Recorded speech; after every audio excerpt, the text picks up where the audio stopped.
Hello everyone, it's Divine Erdrick. And I missed last Sunday because editing my most recent video is taking a while. First of all, I went really long-winded. Really long-winded. Need to work on that. Second, in order to do last Sunday's video, I need some demonstration gameplay from Diablo 2. And unfortunately, I don't have much in the way of my old saves from unmodded versions of Diablo 2, at least versions that aren't heavily modded. You know, mods like Median XL, or my most recent character is actually from Legacy of the Horadrim, which is a pretty heavily modded Diablo that I can't really use to show off what I'm trying to demonstrate. And then, unfortunately, all of my old ladder characters, well, those ladder accounts have lapsed, so they're gone. So while I'm trying to get gameplay footage to demonstrate what I'm trying to demonstrate, it occurred to me that one quick video I could do, and I'm going to try to make this just a quick, simple video, would be to talk about kind of a wish list for a Diablo 2 remaster. So we keep hearing from Blizzard this same line of they are working on multiple Diablo projects. And although the fact that that very specific line keeps being repeated is somewhat suspect, with how Activision and the investors have been pushing for multiple IP releases, it's probably true. And it is likely that in those projects, the Blizzard Classic team is looking at a Diablo 2 remaster. And one of the reasons I really want Blizzard to do the Diablo 2 remaster, other than, I want it, is it occurred to me, as I've been looking into action RPGs, that there may not actually be anyone at Blizzard who's ever worked on an old school action RPG. Not even amongst the Diablo 3 team. Because keep in mind, Diablo 2 was made by Blizzard North. And that might sound like splitting hairs, but remember, Blizzard North was its own studio originally called Condor Games under David Brevik. And although Blizzard contributed a lot, particularly in the way of BattleNet, most of Diablo 2 was completely developed outside of the Blizzard that was working on the Warcraft and Starcraft series. So I think actually putting time and effort into remastering Diablo 2 and listening to the fans and understanding why we enjoyed Diablo 2 and why we want this remaster and why we have kind of started leaving Diablo 3 behind, with a lot of us having already left it behind quite a bit, I think might be good for the future of the Diablo franchise. So what do I want to see from this remaster? Well, first let's talk about what I think shouldn't be changed. So right off the bat, the multiplayer and ladder progressions. I think they're in a pretty good spot at this point. The community knows what they're doing when it comes to multiplayer, so at a certain point, it's kind of like what happened with StarCraft 2 Remaster, and how they didn't want to change it too much because of the competitive scene. If they meddle too much with multiplayer progression, it might throw the community off, and possibly give community members the impression that Blizzard really doesn't know what they're doing and what the community actually wants. Now I can see Blizzard making the argument that the difficulty level of the multiplayer community and the ladders might be intimidating to new players. But keep in mind, with high difficulty curve games like Diablo 2, and providing they make good servers, the community will take care of the new players. The Path of Exile community is fantastic. The Warframe community is fantastic. If there isn't a huge pull to cheat new players and take advantage of them, such as through bad mechanics or through bad server structure, then the multiplayer community will help bring newer players in. And I honestly think that ladder progression, even to this day, is still a lot of fun. It might be a little old and tired at this point, but the basic path of the progression and where we've got it down to is plenty fun.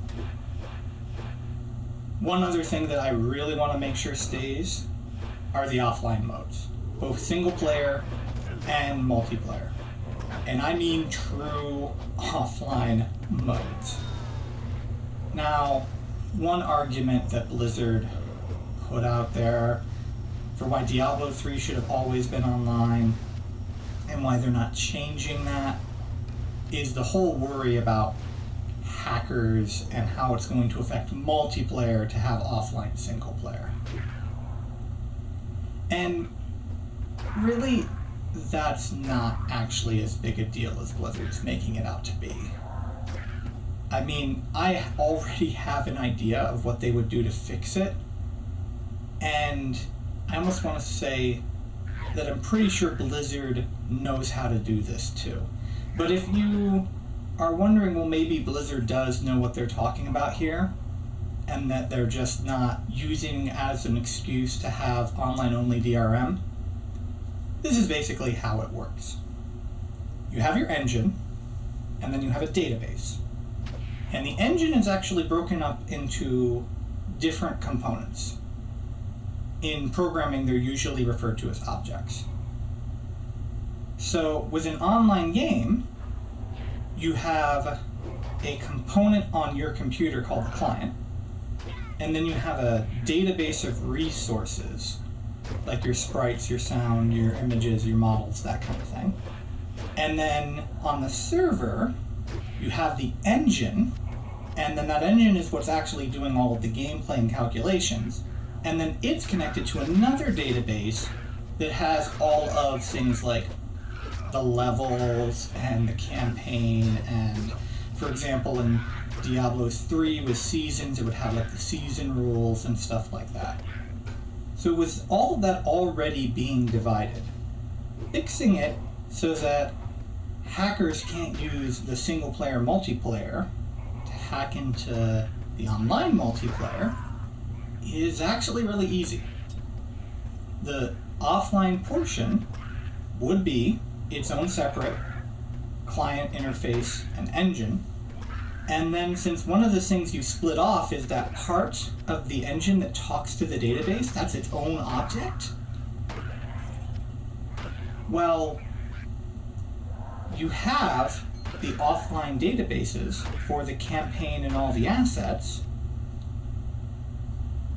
and then online you have the other database, but you just have two separate databases with two separate structures and encodings, and then you just change the object that interfaces with it for the offline mode and the online mode. That simple. And as long as you don't use the same structures and have the same kind of keywords between one database and the other, hackers can't use the information on the one database to hack into the other database. And I'll probably go into more detail with that, or repeat that at the very least, in a future video when I talk about other Diablo wishlists. Another thing that shouldn't be changed, the characters. Now, many of you might say, well, maybe just for fun they should add a new character in. But one thing we should keep in mind is if they're working on multiple Diablo projects, one of which at this point we now know is in fact Diablo 4, then we don't want to take away too much in the way of resources from new Diablo games to just create a remaster of an older Diablo game. I mean, worst comes to worst, we can still play Diablo 2. It's a pain in the butt to get it to run, but we can still play it. So, as fun as it might be to have a new character, I don't want to take away resources to have it happen. And I don't really want to see the classes changed all that much. Again, mostly for the same reason, but also because I like the Diablo 2 classes. Otherwise, I wouldn't still be playing Diablo 2. Another thing that shouldn't be changed, the late patch respec system that was introduced. Keep a card Den of Evil respecs, keep the respec recipe, maybe tune drop rates a bit if people are concerned that you can't respec enough. But again, I think let the community take care of that. The community, I don't think, has ever had a problem with the current respec amount. And finally, and I have two reasons for this particular part of the don't change this. No DLC. Now part of it is, again, I don't want Blizzard to divert resources. And if they have artists and developers working on assets and content for an 18-year-old game, then that is, in my opinion, taking away too many resources from new projects. The other reason is Blizzard really should see the release of a Diablo 2 remaster in two terms. The first is, let's celebrate this great game. The second is, they need to establish, after vanilla Diablo 3, and after the Diablo Immortal debacle, that they can still create the Diablo game that Diablo fans actually want to buy and play.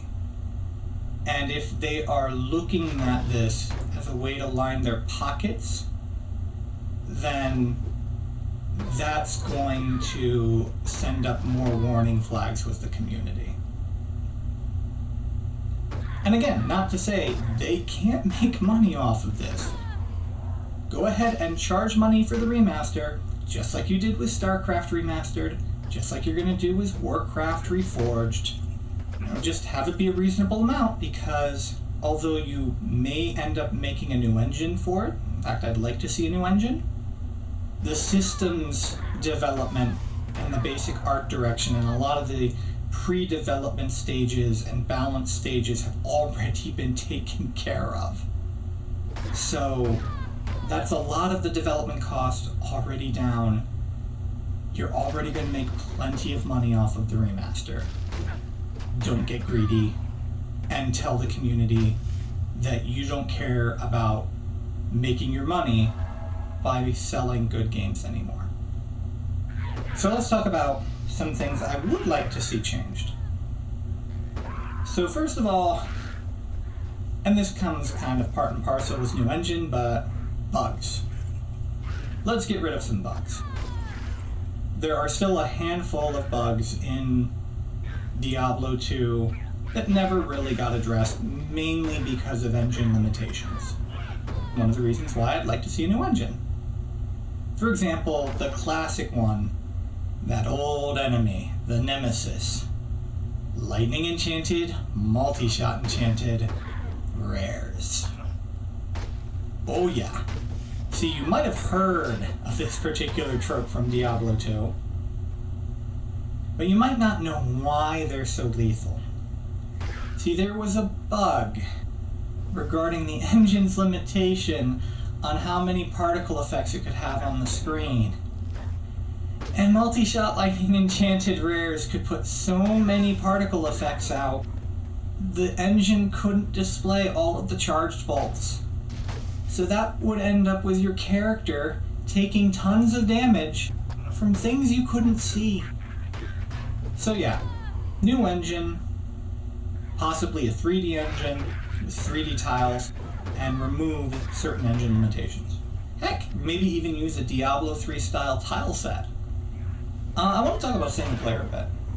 So, as the BattleNet servers kind of died, and as the reborn BattleNet servers ended up being kind of bad places to go, private servers effectively became where you would play multiplayer Diablo. And with that, most of those servers decided to do modded versions of Diablo 2. So in order to play classic Diablo, you were stuck playing single player. So if you look at the popular single player mods, a lot of them are focused on making single player a more enjoyable experience, since in order to play classic Diablo, you had to play single player. When you look at those mods, they tend to go in one of two directions. The first is increasing drop rates, decreasing certain bugbears of enemy stats, and therefore just making single player a more readily accessible, enjoyable experience, or increasing the difficulty. So right off the bat, I'd like to see the old Players 8 option turned into just an on-menu difficulty option similar to Diablo 3.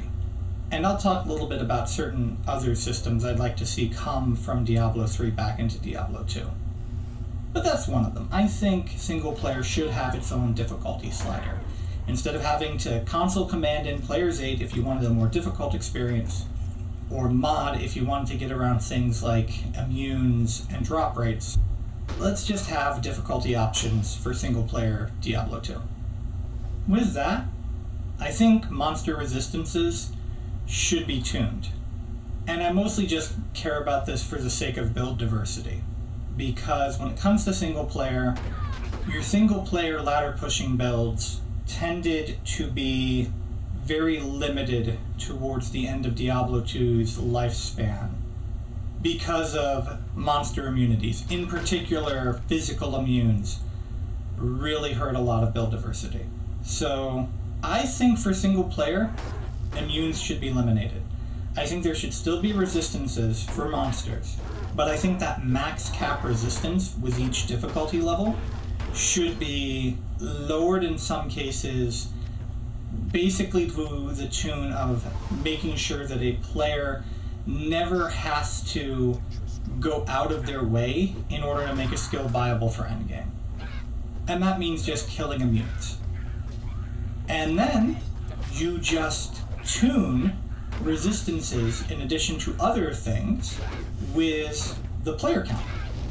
Blizzard, especially early in Diablo 3, seemed to struggle with how to balance difficulty around player count. I think that's one tool you can tweak. Increase monster resistances, and at 2, maybe 3 players, bring immunes back into the fold. Now, instead of killing build diversity, you're just encouraging certain party compositions instead. Also, there's a handful of things that popular mods also almost universally bring back into single player. First of all, shared stashes. Let's just go ahead and have the shared stash for all Diablo 2. It's a popular item. Let's not have to worry about muling characters or anything like that. Players have been working around the single stash essentially from release. Let's just go ahead and provide the shared stash. Just bring that back in from Diablo 3, or if you prefer, bring it forward from Plug Y and other Diablo 2 mods, and just make your characters able to share their stash. For multiplayer, I think we can tune a few more things around the various player counts. I mentioned resistant immunes, but I think we can do more than just that. One example pops into my mind, static field. Instead of having static field be heavily capped for all forms of play, reduce the effectiveness of static field in multiplayer. The more characters you have, the less effective static field is. Obviously, I think Blizzard should do a little research. They should look at the king builds currently, see where classes are a little wanting for build diversity, look back at other builds that were popular in earlier versions of the game, and maybe tune and adjust to balance those builds and make them viable again. But one complexity we probably shouldn't touch, especially since the community, again, it's one of those mechanics the community has fine-tuned to this point where you're just going to upset people if you mess with this particular mechanic. Don't touch Magic Find. If you're going to touch Magic Find, do it because you're bringing back localized drops from Diablo 3. And speaking of bringing back things from Diablo 3, I already mentioned the idea of having the 3D engine with 3D tile sets. Again, possibly use the tile set system from Diablo 3 to bring new randomization and layouts to Diablo 2 levels. Let's go ahead and bring a couple of other fun things from the engine back. Let's individually render a piece of gear. In fact, let's even bring back something resembling a transmog system. If you're going to do DLC, this might be where to do it. But again, in addition to just being aware of how wary the community currently is around Blizzard's current corporate culture, don't take away resources from other projects to try to monetize a 19-year-old game. If you're going to develop monetization systems outside of just selling boxed copies, do it for future releases. Again, keeping in mind that cosmetic, most players are fine with that. Power and convenience-based monetization, not so much. And to kind of shake things up a bit and maybe give older players something new to try, maybe bring back an adventure mode style system into Diablo 2. Maybe even bring back a Rift Greater Rift system. I think it might be fun to have some type of alternate endgame. I'm not sure the same map bounty system needs to come back, but having the ability to run randomized tileset dungeons would be pretty fun. And then having the ability to take your builds and then try to push more and more difficult rifts with them would also probably be pretty fun. But don't push the new content too far though. In order to bring new content to Diablo 2, don't take away resources from new projects. Instead, look at StarCraft 2 Arcade, look at the new modding tools you said you're bringing to Warcraft 3 Reforged, and just actually give Diablo fans mod support with a fully supported modding suite. Let's stop playing or tinkering around, trying to figure out how to edit databases so that we can mod Diablo 2. Just give us modding tools and let us mod it. And then let the community do the new content and challenges for Diablo 2. If you're going to introduce any new content, it should probably be more in the way of some new zones, maybe a new boss to challenge. Be wary of adding items and rune words into the game, although most players I think wouldn't mind that too much. Just keep in mind the more time you have to spend rebalancing, because you are going to have to rebalance for a newer engine. And as I said, I'd like to see some rebalances to try to make some of the older builds that stopped being viable in later ladders become more viable again. The more complex you make the game by adding new content, the more work you're going to have to spend rebalancing, the less time the Blizzard Classic team has to work on other remasters, the more resources being taken away, and the less money Blizzard is making off of this. So yeah, mod tools. Let the fans just have fun. We're already having fun with Diablo 2. Supporting a modding community is always a good idea for developing a passionate community around your games. You already know this. So just go ahead and support mods for real this time for Diablo. But yeah, that's basically it. I think like many players, I don't want to see a lot changed. Like I said, if you're going to bring a few things back, bring back an increased engine, maybe add some new endgame content, and then try to rebalance some things so that certain older builds are now more viable on the ladders. That's basically it. That's what I want for the most part. That and, well, mod support. If you have anything you'd like to see for Diablo 2 Remaster, please leave a comment in the comments below. This has been Divine Erdrick, and hopefully I will eventually see you all again in Sanctuary.